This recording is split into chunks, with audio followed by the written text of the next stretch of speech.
Hey guys, Monoful Trades here, back with another video. So, I just wanted to go ahead and hop on this Cuties train before it completely left the station, because you know how society is. One hot topic comes up, we forget about a previous one. So, I wanted to just kind of give out my input about Cuties. Obviously, I'm not here to tell you the same thing you've heard everyone say, you know, burn Netflix to hell with the movie, it's for pedophiles, blah, blah, blah, blah. I am obviously here to play the devil's advocate because of who I am as a person, and also because I really do think a lot of key points in this movie was completely missed by, you know, everyone holding up their pitchforks for Netflix. So firstly, I just want to drop this small disclaimer. I do not by any means condone pedophilia. I mean, people seem to think just because you're not entirely on the side of let's kill this movie, it means that you condone pedophilia. Absolutely ridiculous. I do not condone pedophilia. I will personally ice those fuckers if I had the chance. So let's shut that down and keep it pushing, okay? Okay, so I think that while there are some scenes in the movie that are a little uncomfortable, I mean, like, you really didn't have to zoom into that little girl while she was twerking. I get it. I'm all for that. Like, you know, I agree with you. That was unnecessary. It could have been implied. They didn't have to show it. However, those scenes are actually not that many in the movie. I'm not saying the ones that are available are right. They're definitely wrong because, like I said, they could have been implied. However, I don't believe that Netflix or Maimouna Decouri, I don't think their point of producing this movie was to produce it for pedophiles. I don't think they were here to, you know, promote pedophilia or desensitize pedophilia or say that, hey, this is for all the people that like young kids. Like, I don't really think that that's what they were doing with this movie, and I think it's a little unfair for everyone to jump on that bandwagon and, you know, go against them without actually seeing these aspects of the movie that are actually really important and we all kind of need to pay attention to. So in the very first scenes of this movie, we see Ami, which is the main character, the young girl. She goes to this circle of women, this women's meeting with her mother, and they were saying things along the lines of, hey, remember, women must be pious because in the end, you know, pious means devoutly religious, because in the end, there's more women in hell than men. Women need to obey their husbands, and, you know, women need to do this and that, and a woman's uncovered body is evil. So off the get-go, it's displaying to you what ideology this little girl is facing at home. This is her religion, this is her tradition, this is what her mother is growing up in, it's what her mother's mother grew up in, and this is what her mother is going to expect her to grow up in. So off the get-go, you're listening to these things and you're going, what? And it's like, that's what this little girl has to go deal with at home. Then another scene after that was when she goes into the laundry room and she sees this Western little girl, you know, I guess the ideology of the Western world, and she's dancing and listening to music and doing her laundry and, you know, just doing her cute girl things. And she's standing by the door and admiring it. You know, she's admiring the free spirit, she's admiring the music and everything. And this is already showing you how she sees her tradition, her family tradition and ideology versus how she sees the Western ideology. Because she didn't want to go to this group thing with her mom. She was just sitting there like, why am I here? What are these people talking about? I don't want to be a part of this. And then she goes to the laundry room and sees this girl dancing and she's smiling and thinking, oh my gosh, I want to be a part of that. So right off the get-go in the movie, it shows you that this girl is battling, you know, finding herself. Like, who am I? Should I be this person or should I be that person? I kind of like being that person, but where I come from, they tell me that that person is evil. So I just think from the get-go, those are the ideas that I was forming as I watched the video. I didn't think, oh my gosh, where's the pedophilia? I was thinking, this poor girl, because, you know, I've been there. I have been a foreigner who came into a completely different culture, and the culture shock is real. However, I did not have such tight traditional ideologies, although I am from a religious family. I'm from a family of Baha'is, and I have always been rebellious when it came to that. Ever since I was a little girl, I've been rebellious against religion. And, you know, coming to America and facing this completely different culture and the way things are being done, I found myself admiring that too, just like she stood at the door of that laundry room admiring that girl doing the Western thing, that was me. So I think maybe there's a part of me that saw it that way because I have been that little girl who was battling two different ideologies. Now, another thing going on in the movie is she is incredibly unhappy at home because you can see where she's hiding under her bed and overhears her mother having a conversation that her father had taken on a new wife. And the father had put a bed next to her bed, so a new wife was going to be coming. And, the mother was completely like, oh, I'm happy for them. I wish them a blessed, happy marriage. But when she gets off the phone, she breaks down and cries. Like, obviously, she's not happy with the fact that her husband's taking on a new wife. But, tradition states that she's supposed to be happy for him and she's supposed to deal with it. And, this is something that made Ami cry to hear her mother weep so painfully. It made her cry. And it actually made her develop a certain, I guess, feeling towards her dad, as she didn't even want to talk to him on the phone. She literally took the phone and threw it out the window because she didn't want to speak to him. So she's definitely already having this idea as well that, well, what kind of tradition is this? My mom is crying because my dad's bringing another wife, and they're telling me that I'm not supposed to be these cool things because it's Satan and the devil, and because I wear a crop top, it means that I am inviting evil, things like that. So she's definitely already becoming slightly rebellious with what she's, her tradition and her family life.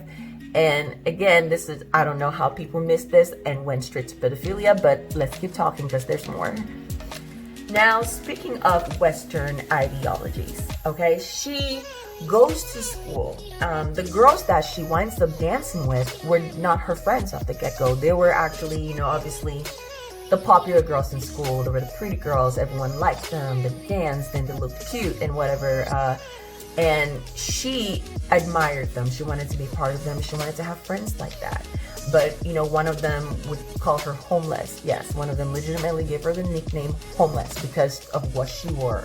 She wore, clothes that covered her body entirely, and I guess that depicted homelessness. I don't know.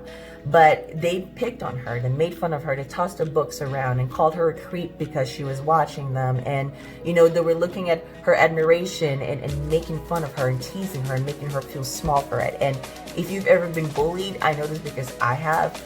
You go home and cry, but you want to come back the next day and impress your bullies. It's like an insane psychological thing where it's like, well, if they say your hair was like this, you want to come back tomorrow with cooler hair or cooler clothes or whatever it is that your victims, your bullies criticized. You come back wanting to change to impress them, which is really messed up for someone that young. So these are some of the things that, again, people missed. She began looking at these mean girls like she wanted to be friends with them, so she needed to impress them. And they wanted to be dancers so bad. Guess the one way that she could really impress them. So anyway, she steals some dude's phone and goes online and finds like one of the girls that has an Instagram or whatever social media page it was. And she's like, social media stalking them and looking at their pictures and smiling, and saw a video that one of them posted, a dance video that one of them posted, and she is just all for it, right? Well, she helps out one of the girls that lived in her building run away from someone, and that's how they became friends. And the girl was like, oh, you have a phone? Well, I don't have one, blah, blah, blah. And she shows her the video of some other girls, dancing, and say, well, this is our competition. If we can dance better than them, we can beat them. So this girl then, she invites her over to their little dance group and says, hey, you can take, the video for us. And she's like, sure. So they start dancing and she's taking the video, totally normal dancing at this time. It wasn't anything sexual, anything too mature for their age. It was completely normal.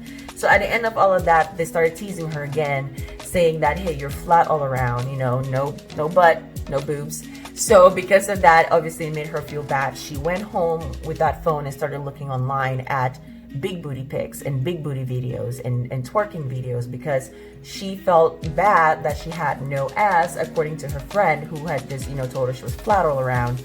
And now she wanted to learn twerking moves so if she could twerk around her friends, maybe they won't make fun of her big booty anymore. So this is kind of all of the things that leads into her feeling like she needed to do these things in order to impress. She was never doing them because she thought it was cool. To be honest with you, at 11 and what she came from, she probably didn't really know the implications. I mean, she definitely didn't, because there was a scene where she took a picture of her own snatch and put it all over the internet because, you know, they were talking about her granny panties and she wanted them to talk about something else. But it's just so obvious that she does not understand the implications of what she's doing. She just knows that when she showed her friends she could twerk, they liked her more, they took her more seriously. They wanted her as part of the group. They invited her to dance with them. And with that, she became more popular. You know, a bunch of guys approached those same friends and she said, well, we're 11. And the guys were like, whoa, you guys are too young. And they walked away. So they were like, don't say that. You need to tell them we're 13, 14, 15. So these girls, they are aware of the fact that they are doing things that are too mature for their age. And the movie all throughout depicts that there's no one around them is condoning their behavior. No one around them, you know, is encouraging their behavior. These are young girls who think this is what they need to do in order to get the right kind of attention.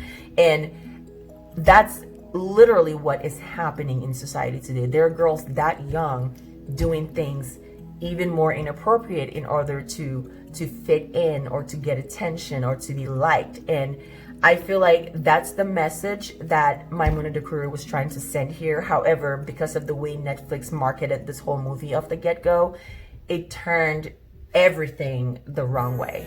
I mean, you have the American poster that is practically showing, you know, little young strippers based on what they're wearing and the way that they're posing. It was completely out of context, in my opinion, in anyone's opinion, really, because that's kind of what started this whole issue. Everyone was like, hey, this movie, if Netflix releases it, we're done, we're over Netflix, we're gonna move on, you know, and because of the way Netflix depicted it to the US. Now, in the French poster, you can see just young girls after a shopping spree having fun, which, like I said, marketing is a big deal. If Netflix does not start on marketing this movie as sexy 11-year-olds, I don't think it would have gone the way that it did. If they definitely marketed a movie in the light that the director and the creator was trying to shine on, where it's prepubescent, battling ideologies of your tradition versus ideologies of society that you now live in. That is the whole idea of this movie. And like I said, there are some uncomfortable scenes, but there are far and few, and there are really not so much that people are exaggerating. I mean, I will say the word exaggerating because that's exactly what people are doing, is exaggerating. Now, if you boycotted Netflix and you closed your account, I think it was completely impulsive. You know, hey, to each his own, but I think that's an impulsive decision. I mean, Netflix has been with us for years, forever. I mean, Netflix gave us the hashtag Netflix and chill. Like, we've all been that fond of Netflix. So many people don't even pay for cable anymore because there's Netflix. You know what I mean? And Netflix has recently given us some pretty awesome originals as well. And I think it's very impulsive to take this movie, misunderstand it so hard to a point where you boycott and dump Netflix, you know. So, but hey, like I said, to each his own. That's just my take on it.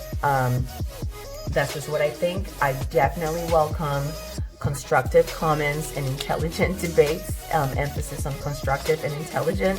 Anywho, anyhow, anywhat, that is my take on the movie Cuties. I'm sure there are people who would probably crucify me for having any other opinion than the one that, you know, the masses have, which is, you know, burn Netflix. But that's just who I am as a person. I always like to see things from a different perspective. And I think that, you know, perception isn't always reality. And sometimes you want to look at things from another view, which is exactly what I did with this movie. So feel free to like, comment, share, subscribe to my channel, Mona of All Trades. Check out my blog, monaofalltrades.com. Until next time, folks, go on and be great.